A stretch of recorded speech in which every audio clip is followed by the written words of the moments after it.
when you eat, when you do anything. So that's why it's there for, right? So it's not the first verse in the Quran. This is very significant because I don't know if you guys probably know this. I think all of you guys have prayed many prayers before in your life. But you ever notice sometimes the Imam leaves the Salah and he says, Alhamdulillahi Rabbil Alameen. And then some other Imam will say, Bismillahir Rahmanir Rahim. Alhamdulillahi Rabbil Alameen. So some say it quietly, or some people you don't hear it at all. And then some people actually pronounce it very, very loudly. What's that issue for? Now you know. It's because some of them counted it as being part of Surah Fatiha. Okay? Some say it's just a sunnah to say Bismillahir Rahmanir Rahim before. Right? So some scholars have said that, Bismillahir Rahmanir Rahim is a verse of every single surah in the Quran. Some said, no, only Surah Fatiha. But you should say it before you start a surah. Right? And then some people said, no, that not even for Surah Fatiha. And so, for the Hanafis, for example, the Hanafi school, we don't take Surah Bismillah Rahman Rahim as the first verse of the surah. Right? Then scholars have said Surah Fatiha has 7 verses.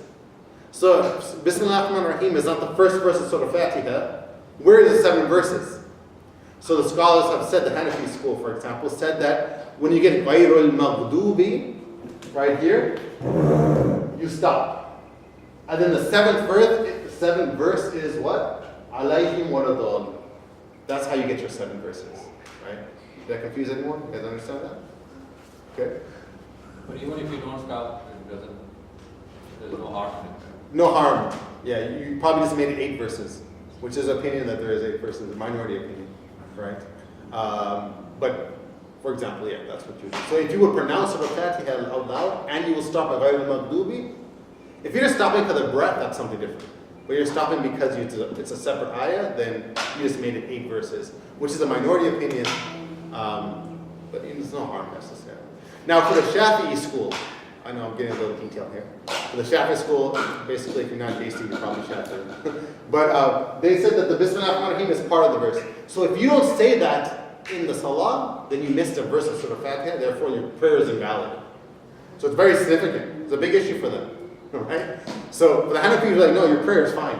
You understand? So that's for them, that's why you have to say Bismillah Rahman Rahim. Right? If you leave it out, you left a part of the verse out, of the surah out, so therefore it's a big issue for them. Okay? Like I said, if I confused you, just ask questions and I'll tell you. We'll clear that up. So therefore, let's go back again. So here's a couple opinions here that are mentioned, is that there are 40 surahs in the Quran where there's no difference in the number of verses. All of them agree. There are 4 surahs in the Quran where they agree on the amount of verses, but they disagree about when the verse starts or when it stops. That's like Surah Fatiha. Okay, that's an example of Surah Fatiha. And then there's 70 surahs in the Quran where the exact number they differ on. It's either 90 verses or 92 or 90 or 89 or blah blah blah, etc. That's the majority of the Quran. Right? All because of what? Did the Prophet ﷺ, did he stop there or did he not stop there, etc., etc., etc. Like I said, blueprint of the Quran, you guys getting a lot of cool information, inshallah. Okay. So that is in terms of the number of verses in the Quran. I think this is my last slide of that. So here it is. So how many verses are there in the Quran? So the majority opinion is that there's 6,236. There's 6 different opinions on how many verses of the Quran, how many verses are in the Quran. And every region where the Muslims were at had a different opinion. So the people in Mecca had a certain opinion. People in Medina, actually they had 2 opinions. The people in Basra, the people in Kufa, which are places in Iraq, they had different opinions, if you will. Why did they have different opinions? Because these Sahaba, companions of the Prophet, they went out and they traveled. And so people learned from them. And they say, this is what I learned from the Prophet. This is what I learned from the Prophet. He stopped here, or he did not stop there. And that's the reason why we get all these different opinions. Now, does it mean the Quran has changed, the different versions? No. Obviously, no. There's still going to be this, it depends on how you count the verses, but they're always going to, that verse is still going to be in the Quran, whether you count it as a verse or not. You understand? So, and how many words are in the Quran? There's one opinion there, 323,000, etc. It's not super significant. It's more like a fun fact, or something like that, if you will. So did you kind of know the difference of opinions on how many verses are in the Quran and the discussion around that? Good? Questions, comments? Ahmed, you're right? Good. Dalen? Good. Everyone else? Everyone breathing still?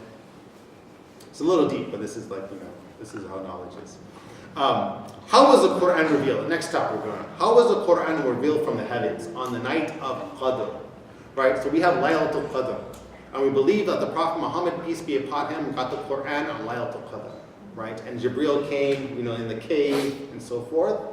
And the majority of the opinion of the first verses that were recited to him was what?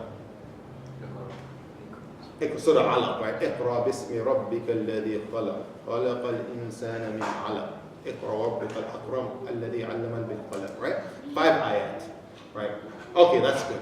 So what is the difference? We have a verse in the Quran where Allah subhanahu wa ta'ala says in Surah Baqarah, it says شهر رمضان الذي أنزل في القرآن. So the month of Ramadan is when Allah revealed the Quran. Now, did the whole Quran come down in Ramadan? So the scholars scratched their head. So we just said, you guys said that in one verse. اقرأ باسم ربك الذي خلق. Allah says the Quran was revealed in Ramadan. So what does that mean? That means that it was more that revealed that night, or less, or what happened, right? And then you have another ayah in the Quran. إِنَّا أَنزَلْنَا فِي لَيْلَةِ الْقَدْرِ. That indeed we revealed it in the night of power. Oh, so now you have this opinion, right? One thing is good, the night of power, or the night of decree, however you want to define it or translate it, is in the month of Ramadan. So both verses agree with each other. Now, but Allah says Quran, right? For example, if I tell you guys I drank the water, right? Did I mean I drank all the water in the world? Or the water meaning the water in my cup? So Allah says the Quran, right? أنزل فيه القرآن. Now, Surah Alaq, اقرأ باسم ربك الذي خلق, is a verse of the Quran. Can you call that the Quran? Or can you call it only a verse of the Quran? Allah said He revealed in the month of Ramadan the Quran. So what does that mean? So there's multiple opinions that they have. The majority of the opinion that we have is that, well, first and foremost, let's go back a little bit. Some of you guys here were from my hadith class a couple weeks ago.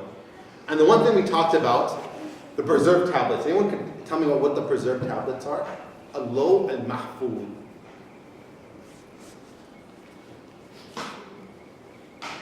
What is the Law al-Mahfuz, the preserved tablets? Quran. The Quran is preserved above the heavens. Okay, the Quran, not just the Quran, everything. So we have this hadith that the Prophet Muhammad mentioned that Allah subhanahu wa ta'ala, before He created anything, He told the pen to write.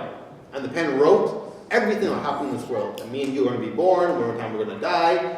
Everything will be written what happened in this world. Guess what? The Quran is something that's going to happen in this world. So the Quran on this big tablet, however big you want to envision it, it has everything in there, all the history, if you will, or future history and everything. And the Quran is there also, okay? In the Old Testament, the New Testament, everything. So here is that we know the Quran has been written already. It's in this preserved tablets. So the scholars have said now, we know that's there. Then Allah says in the night of Qadr, or Ramadan, Allah revealed the Quran. Now what does that mean? That means the Quran has to be taken from this preserved tablet and brought down to where? That's where the discussion comes in. So the first opinion that we have is that it was brought down to the lowest heaven on the night of Qadr, all at one time. And then it was brought down in parts, piecemeal, down to the Prophet Muhammad, peace be upon him, in a period of 23 years. The Prophet was a prophet for about 23 years. Okay? So where do they get that from? So there's a hadith of Ibn Abbas who said the Quran in its entirety revealed in the night of Qadr, in the month of Ramadan, to the lowest heaven, and after that it was revealed in portions. What do you mean the lowest heaven? Obviously the heavens have multiple layers. So it brought down the whole Quran, but didn't come down to the Prophet Muhammad, peace be upon him. And then from there, اقرأ باسم ربك الذي خلق came down to the Prophet. Then it started. So that's what that verse means when Allah subhanahu wa ta'ala says that the Quran was revealed in Laylatul Qadr. That's what that means. Okay. I'm going to go why didn't Allah just reveal all at one time? And we're going to go into that a little bit later, inshallah ta'ala. Okay, so that's opinion number one. Opinion number two is portions of the Quran that's needed for each year during the time the Prophet Muhammad, peace be upon him, was revealed in Laylatul Qadr. So for example, that first year the Prophet got revelation, only that part came down into the lowest heaven. Right? Whatever. What does it say? 50 pages or 100 pages, whatever it may be, if you will. Right? And then so every Laylatul Qadr, every year the Prophet was alive, that portion will come down for that year. That's needed for him. And then it will come down throughout the year, the 12 months, 1 verse or 3 verses, or how many verses will come down to him throughout the year. Yeah, that's one opinion that people had. And that was Imam Fakhruddin al-Razi's opinion. Imam al-Razi's opinion. He's a significant scholar in our history. Opinion number 3 is that the start of revelation to the Prophet ﷺ was in the night of Qadr. Meaning that it didn't come down to the lowest heaven, it just came down from the preserved tablet, Iqra bismi rabbika alladhi khalaq, came down to the Prophet Muhammad, peace be upon him. Right? So that's what they mentioned there. Okay? And these are the 3 opinions. That's how we understand Laylatul Qadr. Yeah, I don't know if you guys ever heard, but people say that on Laylatul Qadr, Allah writes all that's what's going to happen for the next year. Who's going to die and all this kind of stuff. You ever heard this opinion before? No. I guess I'm the only one. Right? So anyhow, right? So people like to say that, right? Because it's called the night of decree. What's being decreed on that night? Right? So that's true. There's some narration that on every night of Laylatul Qadr, Allah reveals who's going to die, who's going to be born, what kind of sustenance you're going to have for the upcoming year, to the next Ramadan, right? And that is told to the angels, and then the angels carry out what they have to carry out, right? So that really has nothing with the Quran. That's more has to deal with, in terms of your deeds and so forth, if you will. So what are some other things that are related to this?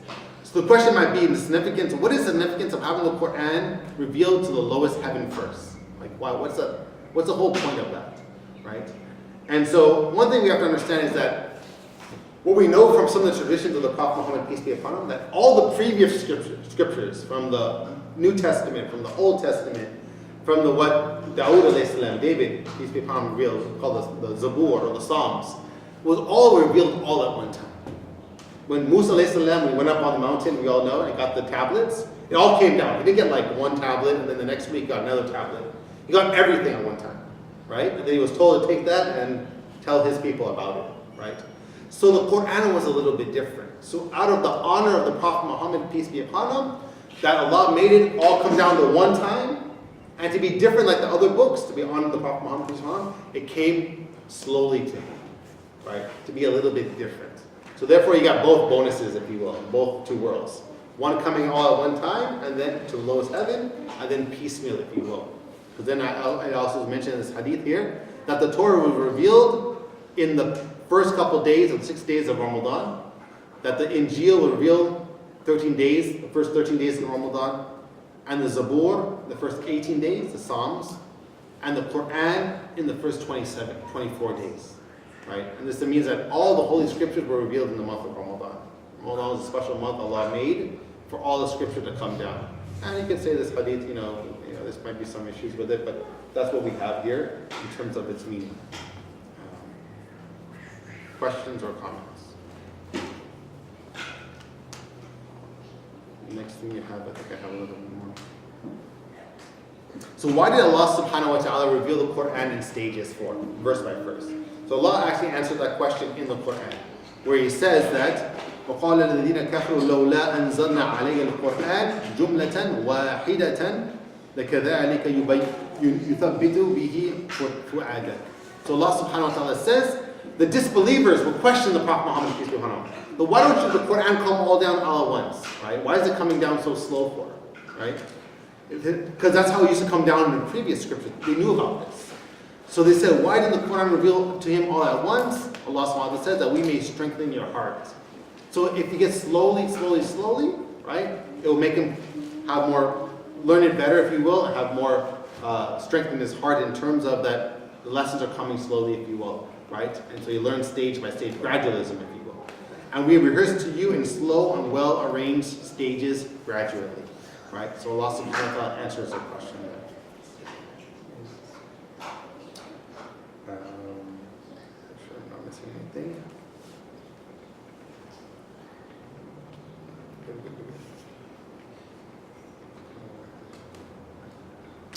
Next thing I wanted to go over is Meccan and Medinan verses. So we know that the Prophet Muhammad, peace be upon him, he was born in Mecca, right?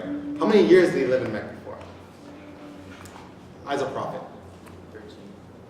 13. Around 13 years. And then he migrated to where? Medina. How long did he live in Medina for? 10 years, right? He died in the year 11. He didn't complete the 11th year. So they were around 10 years in Medina. So he lived around 23 years as a prophet, if you will, right? This is like a terrible map of Mecca and Medina, but I don't know, I was supposed to change it. So you have Mecca here and you have Medina here, right? So the scholars have said that, we want to categorize the verses in the Quran and the chapters of what was revealed in Mecca and what was revealed in Medina, right? Because there's significance in that. What is that significance? We're going to go over that a little bit here. So here is that the Prophet Muhammad, peace be upon him, as mentioned here, that the scholars have tried to categorize the verses here, right? So how are you going to categorize the verses in here in the Quran? This is the first opinion that we could do, is that we could categorize the Quran according to what the Quran is addressing. Is it addressing the Arabs of the Quraysh? Then that must be something that happened in Mecca. If it's addressing the Jews, there must be something that did in Medina, if you will.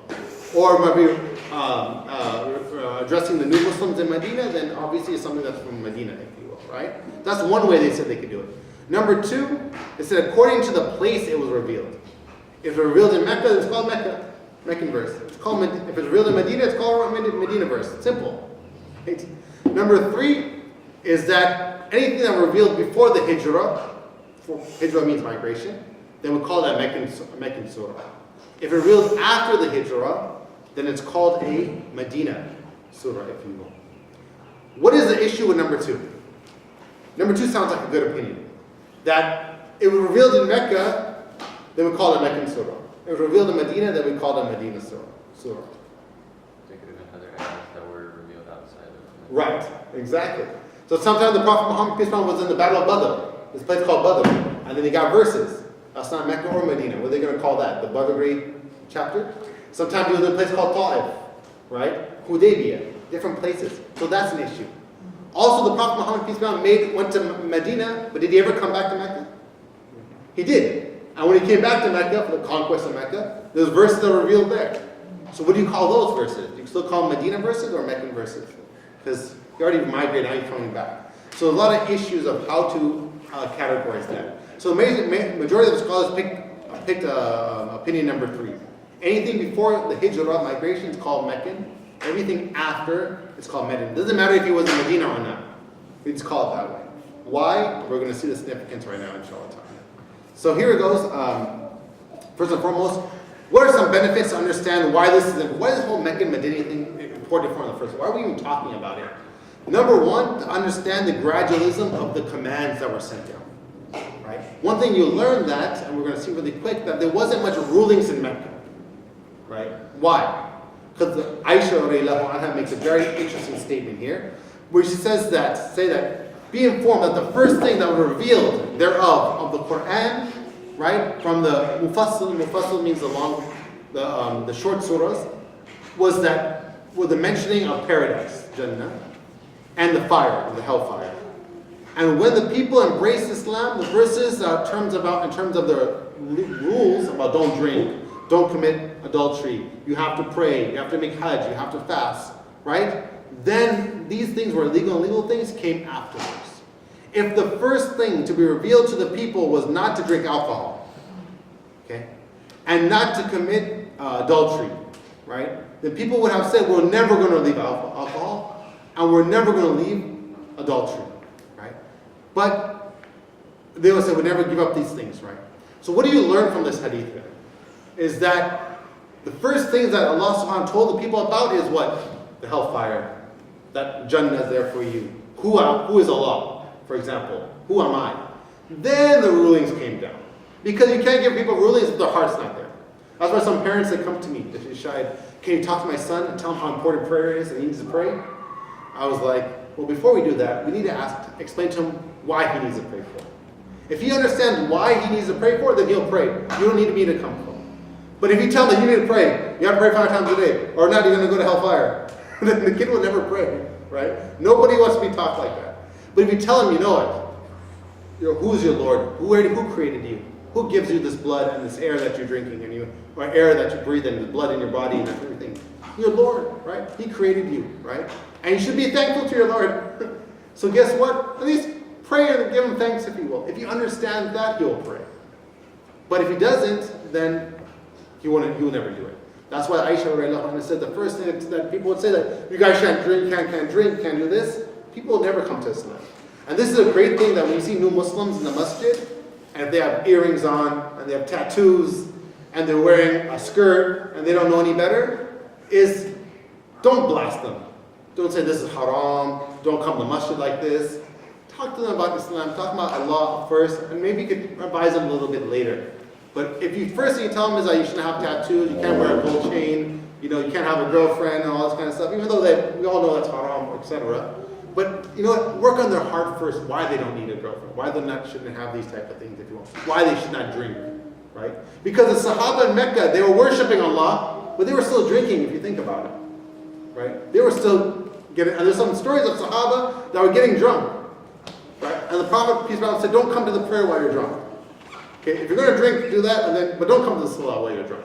لا تقربوا الصلاة وأنتم سكارى. Allah says in the Quran. And then Allah says, you know what? This is from the tools of shaitan. And then Allah, thirdly, after that, in the third stage, said, you know what? Stay away from this. Now it's haram. So Allah worked on people's heart gradually, right? That's why I say, for the kids, let them pray once a day, right? And then maybe 2, maybe 3, and then they'll get to 5 one of these times, inshallah. Right? If they get 5 automatically one day, then alhamdulillah. You have an angel in your house, mashallah, right?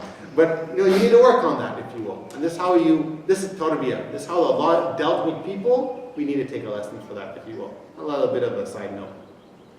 Also, if you will know that the rules about if it's a Meccan verse or a Medina verse, you'll know about abrogation rules. And that's a little bit different.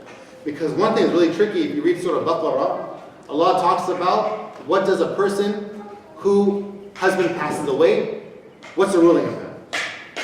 And what you'll learn, the first verse that you come across in Surah Baqarah is that what? They should mourn around 3 months or so, or 3 menstrual cycles, etc. And then they can get married after that. Right? This is the rule. And then you will read on the very next page that they should not leave their house for a year. And they should stay in their house. So what would you think? What is the ruling? That they should wait 3 menstrual cycles, or they should stay in their house for a year? You would think what? The second one, because that comes after in Surah Baqarah. But actually, it's the first verse is actually the real ruling, and the second one is one that's been abrogated. But if you read it in chronological order in terms of the number of pages, you will understand that incorrectly, right? But if you know Meccan and Medinan verses and when that came down, when it was revealed, then you will understand that. That's why we need scholars, or else we misunderstand a lot of things, if you will, right? So that's one thing about abrogated verses in the Quran. If you didn't get that point, ask me later on, inshallah. It's a little deep point, if you will. So how do we know when something was revealed in Mecca and how something was revealed in Medina? Number one is by the statements of the Sahaba. So we have hadith where the Sahaba said that this was revealed in Mecca, this was revealed in Medina, this was revealed when we were at the Prophet's house and someone came and asked him this question. So we have hadith for that. Now, do we have hadith for every single verse in the Quran and every surah of the Quran that someone said this was revealed in Mecca, this was revealed in Medina? No, we don't. Those are just a handful of narrations, right? So how are we going to understand the rest of it? We just have to guess? No, of course not, right? We're going to go by certain characteristics. What are these characteristics? Number one, how do you know a surah is from Mecca or was revealed in Mecca? Is that it calls to people to Tawheed. Usually it talks about who Allah is. He's one, He's not 3, right? He's your Lord, worship Him, right? And just in discussion of those who reject Allah. They worship other idols, if you will. So you see a lot of those surahs that are from Mecca talk about this. Number 2, Allah brings a lot of parallels. A lot of analogies, if you will, similarities in the Quran, right? Where Allah says the people who do this are like the people like this, right? If you donate, you get, it's like your charity is multiplied, like the corn on a plant. On each ear of the corn has this much, etc. You have a lot of these type of different analogies that are mentioned here. Number 3 is about, Allah subhanahu wa ta'ala talks about the resurrection and how we're going to be resurrected again. And counteracts those who deny the resurrection. That how are we going to be resurrected again? How can that even happen? Number 4, if you will, stories of the early generation. So usually all the surahs in the Quran that talk about Noah, Ad, Thamud, the Prophet Musa alayhi salam, are usually ones that are revealed in Mecca. Because what Allah subhanahu wa ta'ala is trying to remind the Quraysh about the previous generations. Don't be like these guys that got destroyed, so believe in your prophet. Right? So you see a lot, if you will. A lot of the surahs that are revealed in Mecca were short surahs. Like وَلَا عَصْرٍ الْإِنسَانَ فِي خُسْرٍ قُلْ هُوَ اللَّهُ أَحَدٌ اللَّهُ الصَّمَدُ قُلْ بِالْفَلَقِ قُلْ بِالنَّاسِ, if you will. These short surahs, if you will, a lot of them are the Meccan surahs, if you will. That's one thing that you can pick up on. And these are general rules, and there's some exceptions to this. How do you know something is a Median verses? Is that it contains rulings and explanations. Why? Because when the Muslims moved to Medina, they had a city, right? They had a country, if you will. They had a nation. So now you need rules about inheritance, about divorce, about jihad, foreign affairs, fighting and not fighting, and so forth, right? Fasting, all these different things. But in Mecca, you really didn't have these verses that came down. Right? It was more in Medina. So that's one way you know about it. Number 2, you have speaking to the people of the book. Who are the people of the book? Christian and Jews. So why would Allah subhanahu wa ta'ala talk about the people of the book in Mecca? Exactly. We know that there were Jewish tribes that lived in Medina. So Allah subhanahu wa ta'ala addressed them. So it wouldn't address them in Mecca because they're not there. Who are you talking to? Right? It didn't make any sense, right? And so you also see the verses from Medina are longer because they have more explanation. The inheritance, and this is what you give to your mom, this is what you give to your dad, and then your brother, and then your uncle. So the verses have to have more explanation of the rulings. So you see they're a little bit longer, if you will. So we see Surah Baqarah is a surah from Medina, if you will, a Median verse, if you will, because it's really long in its explanation of all the different rules it has. So let's go over the Quran and the names of the surahs. First and foremost, the Quran, Allah subhanahu wa ta'ala calls His Quran over different names in here. He calls it Kitab al-Mubin, Kitab al-Hakim. There are almost 55 different names Allah calls His own book in the Quran. Call it Dhikr, call it Furqan, all these different names, if you will. Right? I give some examples here. So why does Allah subhanahu wa ta'ala call it Kitab? Call it Kitab because Kitab comes from the word Jama'ah, means to gather things. So it gathers a bunch of surahs and puts it together in one book. Now let me ask you, what is the word, I've been Muslim for I don't know how long, what does the word Quran mean? That's the name of our book, right? Why is it called Quran for? What does that mean? Recitation. Okay, good. What else? Anyone else have any other opinion?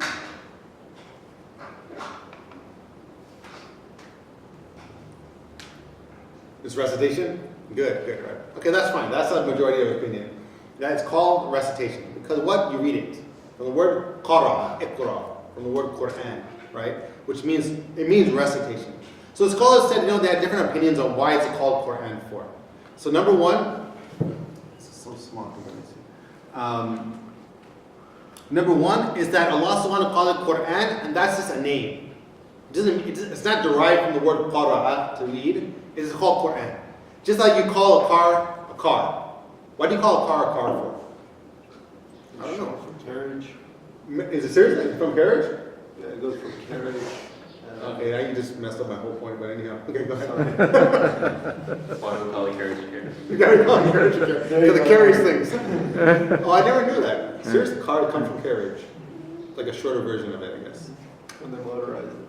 Oh, okay. Well, one thing we call it motor vehicle. What do you call it motor vehicle for? A vehicle transports something and it has a motor on it. Simple, right? So my thing, when we call it a car because it's a name we give it. Car, right? Like we call it apple. Why do we call it apple? It's just a name. It's not like it's derived that the word apple means red or something. No, it's called an apple. It's called an apple, right? So the scholars have said, let me use the apple example now. That's good. I'm going to save myself here, right? So it's called the Quran because that's just the name of the book. Allah calls the Quran. It's not derived from anything else, right? That's one opinion. Opinion number 2 is that from the word qara'nun. Qaf, ra, nun. Qarana in Arabic means to compare things together. Like, I want to, you compare things together. That means that you compare the verses, you put them together. And that's where it comes from, right? And that's one of the scholars have mentioned, that they becomes, because surah and verses are compared together and they're put together. Number 3, it comes from Qur'an, which is very similar, right? Qur'an is like a spouse, like a mate, if you will, a partner, right? Because each verse supports each other in its meaning. So they're kind of like partners and like spouses and helping each other. Sometimes spouses don't help each other, we know that, right? Anyhow, that's another issue. But anyhow, so that they come together and they help each other, if you will. That's why. And then the 4th opinion is like Brother Dalen said, that the majority of the opinion is that it comes from the word qara'a. It means to come from the word to recite. So that means that's called a recitation. Imam Suyuti, rahimahullah, very famous scholar in our history, says that he doesn't go with that opinion. He says that called Quran, that's just a name that Allah gave it, and it's not derived from anything else. Right? And that's was his opinion, if you will. So kind of against the majority there in terms of that. Compilation of the Quran, one of our last subjects that we have here. How the Quran was compiled in the book, the form that we have today. So number 1 is that the Quran was compiled in 3 main stages, if you will, right? You have during the Prophet's life, sallallahu. You have during the time of Abu Bakr, radiallahu anhu, his first Khalifa, and number 3 during the time of Uthman, radiallahu anhu, who was ended up being the 3rd Khalifa, the 3rd leader of the Muslims in Islamic history. So let's break down each one of what happened, if you will. So number 1, you have during the time of the Prophet sallallahu. So you have a narration by Zayd bin Thabit, and Zayd bin Thabit was a companion of the Prophet Muhammad, peace be upon him, was one of his like secretaries, if you will, that was in charge, that he told, write down what I say. And he would write down and record it, if you will. So he says that we used to record the Quran in the presence of the Prophet ﷺ, right? So he admits to this. Now one thing is that during the time of the Prophet, peace be upon him, did they have paper? No. Anybody want to challenge that? Yeah, that did. Okay, they had paper? Okay. So we have a couple Not of like we have paper today. Okay, yeah, there was no Staples or Office Depot or something. Okay, you got that, right? So one thing that's understood is that some scholars have said that there was no paper during their time. Paper came later on in the year about 1000. Prophet peace be upon him was born in 570 and died around 632. It wasn't until the year 100 when the Muslims met the Chinese and paper was passed on to them.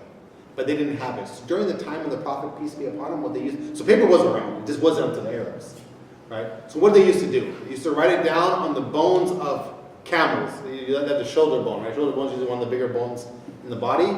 For a camel, it's very big, it's a very flat area. So they used to write it on that, if you will.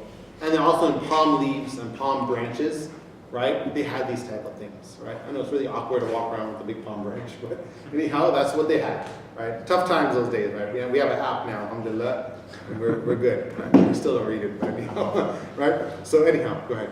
Do we have those collections of the original writings from the bones and stuff? No, that would be amazing if we did. So they have found this Quran in the Birmingham Library in England. Right, but that's And on paper. Right? That's on paper, but they dated back to like during the time of the Prophet, which is problematic. Obviously, that whole carbon dating thing could be an issue. Like, who knows if it's 100% true? But they dated back to before the Prophet was born, which is an issue. So we know that's not true, right? Like, And then during the time of the Prophet's life. So I do get pictures of prophets, sword and stuff, cartridges. right, I don't know how real those are, but that's another issue too. Yeah. So, but yeah, we don't have that. Unfortunately, we don't have that what was written down during that time. You'd think they would have protected it and kept it.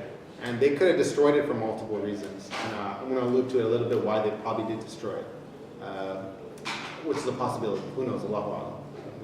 But yeah, from what I know, we don't really have it. That's one point there.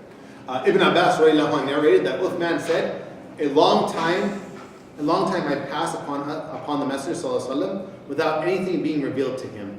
And then sometimes the surah will be numerous, ayat will be revealed. So when something was revealed, the Prophet sallallahu alaihi wasallam would call for someone who could write it and say, put this ayah in the surah which mentions this and that. So when an ayah was revealed, we would say, put this ayah in this surah which would mention this or that. So the Prophet ﷺ would tell them where to put the ayah in and where to place it to people. So he knew the exact places where to put it in, if you will. They didn't just, put it in their own order, right? And so this is proof here that they used to write it down during the time of the Prophet Muhammad, peace be upon him. They didn't used to just only memorize it, but they also written it down. Okay. Now, but during the time of the Prophet Muhammad, peace be upon him, it says right there, palm branches and so forth. During the time of the Prophet Muhammad, peace be upon him, they never had it in a book form. So I mean that one companion had something written down in his house, another companion had some stuff written in his house, but everyone had different things written down. It wasn't all compiled in one book in one area. And of course the Prophet, peace be upon him, had some in his house also, right? But it was never put together in one book. That was during the time of the Prophet, peace be upon him there.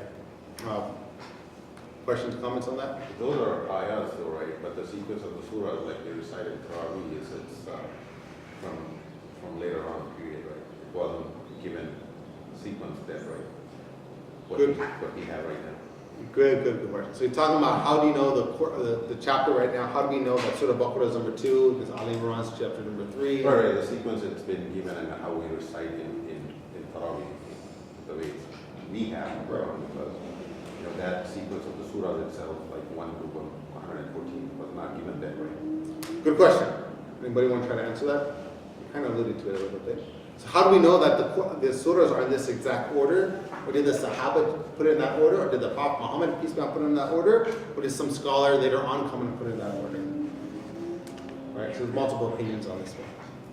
Anyone want to give a guess? Or anything they know? One thing that we see is that we believe that the order that the Quran in is from the Prophet Muhammad, peace be upon him. No one could try to change that. It didn't come from no one else. Now, how is that true? One thing we know that every single Ramadan, right, since the Quran started being revealed, that angel Gabriel, peace be upon him, will come down and review the Quran with the Prophet Muhammad, peace be upon him, right? That every night he'll come down and review they say like the first year they say there was only like 100 verses that was revealed. But he would go over these verses with them and tell them what the order was. And we know that the last year, the Prophet Muhammad passed away. The last year, angel Gabriel came how many times? It's from Hadith, 2 weeks ago. Twice, right? We know this Hadith, right? But the angel Gabriel came in the last year twice and went over the order with them and made sure that he knew exactly the exact order that he put it in. And of course, that's the order that he told his companions about and how to recite them. And this saying right here kind of tells you the Prophet Muhammad said, put it in this order, put it in that order, that they knew the order, if you will. So it wasn't like a random order that they picked later on, if you will. So we say that the number of the verses, while the order of the verses and the order of the surahs are from the Prophet Muhammad, peace be upon him. It's not from anyone else, right? And some of the proof is from these sayings right we have right there on the slide, and from other things, if you will, a little bit more details if you want to go over that. Answer your question? I heard a lecture by what's his name? The great scholar from Pakistan. He gave a detailed lecture on that. I have to revisit that. So Dr. Asra. Dr. Asra, yeah. So he gave a detailed description of how ayats are organized, how ruku' was organized, and then how the entire surahs were organized. I have to read The ajza of the Quran, the para of the Quran, number 1 and 2 and 3, that came later on. That had nothing to do with the Prophet Muhammad, peace be upon him. Right? I don't know if that's what he's talking about. I'm not too sure. I don't know. I have to look at it. Yeah. Okay, so we have the first time during the time of the Prophet Muhammad, peace be upon him. It wasn't in a book form, but people had it. And of course, people memorized it. Tons and tons of people memorized it. So we got that down, right? Number 2, or just a little thing here. During the time of the Prophet Muhammad, peace be upon him, the Quran was written down, but not put in a book form. It was kept in the house of the Prophet ﷺ, and some of the Sahaba had their own collection. It was mentioned that Ali, he had a compilation of the Quran in terms of the chronologic order that the Quran came down. So the first thing, in his book, the first verse was what? Wasn't Surah Fatiha, it was what? Iqra bismi rabbika alladhi khalaq, right? And then he had how it came down in that order. And he kept his own personal one, right? That's his own reference, if you will. Question is that why didn't the Prophet Muhammad, peace be upon him, put it in a book form? Like, that would have been really cool. That would have been really easy. That would have been better if he had it in a book form. There would be no questions, you know what I mean? So why didn't he put it in a book form during his life? Why didn't he order that for him? Even right when he was passing away, he could have said, guys, get everything and put it in a book form really quick, right? Why didn't he do that? Or during the time of the Prophet, during his life? Didn't we go over that? Sorry? Didn't we go over that where we hadn't brought paper into Like on Medina. Okay, they didn't have paper, but maybe they could have a bunch of bones, which would be kind of weird. Big stack of bones this guy's carrying with, Yeah. right? Or, okay, that's one issue. Very good. True. They had Hufaz. Yeah, people that memorized it, right? But always like everything down on paper is good. So you don't. That's why you take notes. At least daily notes. But anyhow, right? So you don't forget, right? Right. So you don't go home and say, "Oh, I think that's what the person said," right? I think you mentioned it in the deep class. I mentioned it. I think so. Maybe I did.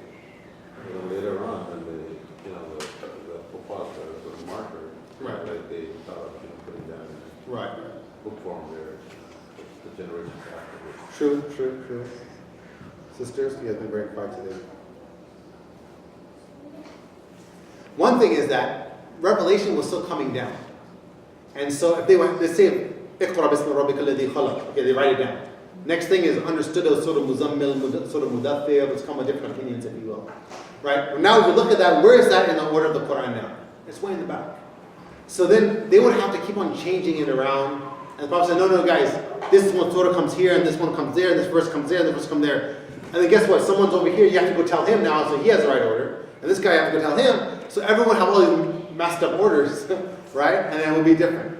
So here that since it was keep on revealing, it was changing all the time. So the Prophet ﷺ has to what? Keep on informing that. So that will cause a lot of confusion and cause a lot of difficulties, if you will. So that's one of the things why it wasn't revealed, it wasn't written down during his time. And yes, but the people memorized it, and they had no problems with that. Today we think, oh my God, people memorize it because we are really weak in memorization, right? So we think that's something amazing. But for them, it's something very normal. Even myself, when I studied in Egypt, when I was 2017 and 16, I was sitting in class, and these students who are just Arabs, but they're just normal, students, they'll just memorize stuff like this. I'm sitting like, how do you guys know that? Like everyone knows this. I'm like, I don't know that. And they would just complete verses of the Quran, and they would know verses of famous, poetry. It's just that's their culture. Like they just know it. My friend tells me, like, don't worry, they memorize it, but they don't know what, they don't act upon it. I was like, okay, right? But still, right? But nonetheless, that's another issue. But it's just part of their culture. Arabs are just really good at that. Yeah, I know that's just the way they're even up to now, they're really good about memorization, right? And not that other cultures are not, but I'm just telling you, that's just something that was really part of their society, right? Anyhow, right? It's like one thing, like, how we have songs stuck in our head. I know none of you guys listen to music. I know you guys are all alhamdulillah angels. But maybe when you're back in your teenage years, right? It doesn't matter if you try to throw that song out of your head. You just know the words. Because why? It has a rhyme to it, right? Whatever it's, the Bee Gees. I don't know what you guys used to listen to, right? It's not my time, but anyhow, right? The Beatles and so forth, right? But those songs, why could have a rhyme? And you just know it. And that just stays in your head. Just like the Quran, it has a rhyme to it. Once you hear it once, it's like bam, it's there. For the Arabs, that's how it used to work out, right? And some people used to stand up and give lines of poetry, and people used to memorize the lines right there. And then they'll carry it on to the next person. That's how they got down. It's like really interesting culture, if you will. Right? It's amazing. So the next thing we have is during the time of Abu Bakr radiallahu anhu. And during his time, this was actually like a year after the Prophet passed away. What happened is that there was a big battle, the Battle of Yamama, where a lot of the Muslims who memorized Quran were killed, or martyred, I should say. And so what it was told to Abu Bakr radiallahu anhu, hey, you need to put it in a book form before all the people who memorize the Quran pass away. And then we're not going to know all these verses anymore. We're going to lose that knowledge. And Abu Bakr radiallahu anhu said, I don't want to do it because the Prophet never did it, so I don't want to do it. And if he never did it, then I don't want to follow, and I want to follow him. But then he finally got pushed, I'm going to write it down. And then he assigned Zayd bin Thabit, radiallahu anhu, let me get ahead of myself, to collect the Quran. So he pointed at everyone who knows Quran, come to Zayd bin Thabit and tell him what you know, and you also have to memorize it, and you also have to have written down. Not that you just wrote it down on paper just now, but you have to have it written down during the time of the Prophet, peace be upon him, and you have to bring a witness that saw you write it down in the presence of the Prophet. Very strict rulings, right? So if someone says like, here, I got a verse of the Quran, okay?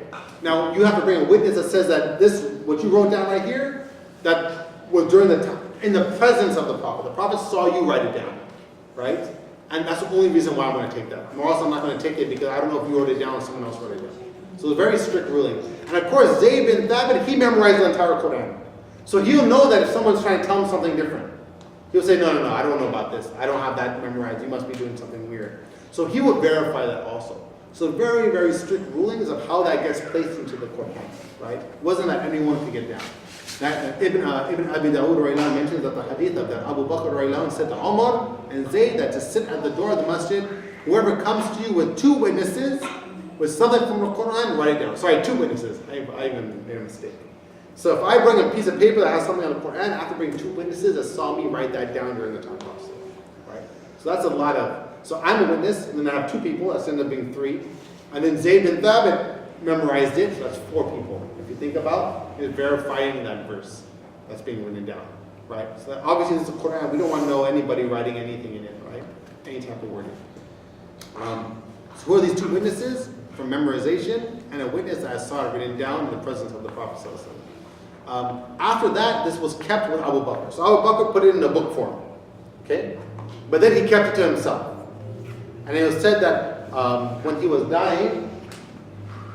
This is the era they already have the paper when you said book in Abu Bakr, or still not? Still something in the. Sorry, say it again. Sorry. So when you said during the era of Abu Bakr, so you said it's already kept into the book, meaning that it's already something like in the paper, or still not yet? I'm not too sure. It wasn't paper though. It was Okay. something they had, like, papyrus paper. Yeah. It's kind of made from like branches. They had that. So if you want to call that paper, you can call that paper if you will. So they had these too, and they also had the palm, like the bones and all that different stuff. But I'm assuming they used the palm branches more to make it into one book, if you will. However they did that, I'm not 100% sure. Okay. And after the Abu Bakr radiallahu anh, he kept it with the daughter of Umar radiallahu anh, who also is the wife of the Prophet ﷺ, or the former wife of the Prophet ﷺ. The Prophet ﷺ passed away. And that was Hafsa radiallahu anha, the daughter of Umar radiallahu anh. So she kept it in her house. Okay. That's it. Okay. And so she's the only one that has this one copy of the Quran.